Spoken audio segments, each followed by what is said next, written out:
Hi, my name is Reed McCartney. And my name is Tale, and this is Methods Project 3, a portable audio booster. Now, in order to boost an audio signal, or really amplify any signal whatsoever, we used a nifty little piece of circuitry called an op-amp.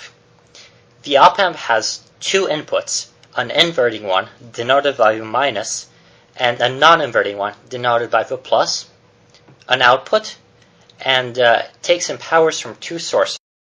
Now, we won't discuss the details of the functions of op-amps right now, but what we used it to do is to create what is called an inverting amplifier. That is a circuit that takes a signal and amplifies it while also inverting it. The gain of an amplifier is defined as the output voltage divided by the input voltage. In this case, of an inverting amplifier, the formula to find the gain is very simple. It's simply minus RB over RA. Unfortunately, the problem with an inverting amplifier is that it inverts input, which is not something you really want when you're trying to boost audio. Thus, we have to use a more creative circuit. To fix the problem created by the inverting amplifier, we add another inverting amplifier. The first op-amp will both invert the voltage and give us a gain of 10. The second op-amp will give us no gain, but will invert the voltage once again to leave it at positive. The circuit shown amplifies the input by a fixed amount, but a feature which would be really nice in an audio booster is a circuit that can amplify the input by a variable amount, say on a volume scale of 0 to 10. And so we have the potentiometer. A potentiometer is a device that delivers a resistance that is variable. In this case, it is between 0 and 46.4 kiloohms. We chose a 4.7 kiloohm resistor to allow us to have a gain that maxes out at 10. But the gain can be any value between 0 and 10 because the potentiometer is adjustable. Now that we have the circuit components planned out in theory, it's time to look at how they actually apply in practice. Op-amps come on a variety of chips, such as the LM747, which is shown below.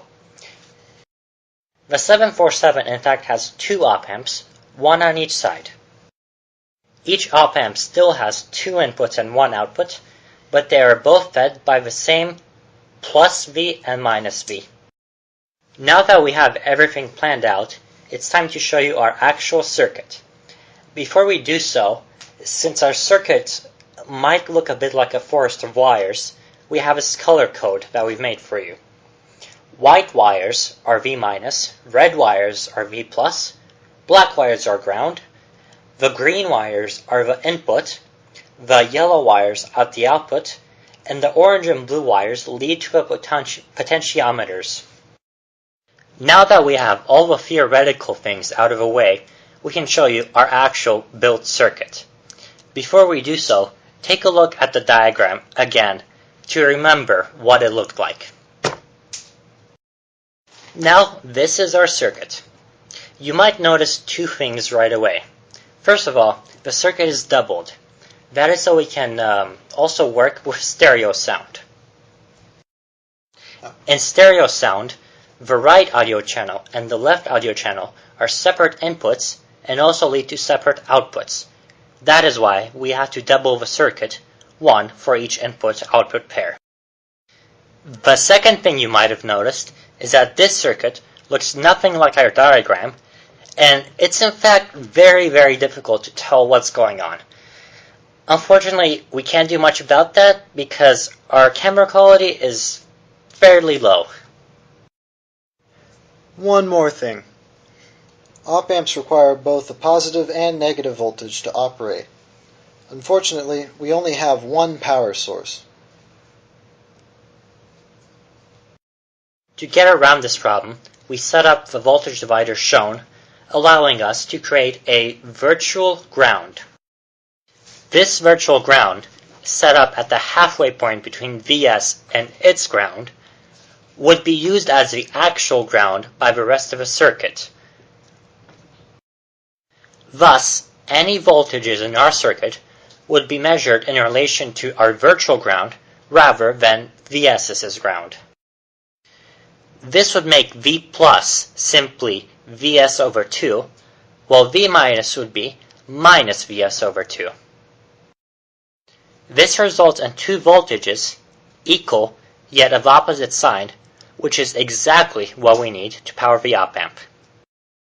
The capacitors shown in the diagram, denoted by C, are included in the circuit to account for any spikes in Vs so that V plus and V minus would be leveled out. This results in the op-amps being fed a constant level power, which helps to eliminate artifacts in our audio signal. This is the actual voltage divider built into the breadboard, and this, finally, is a full circuit in all its glory, with a potentiometer still out of view because our camera is very small.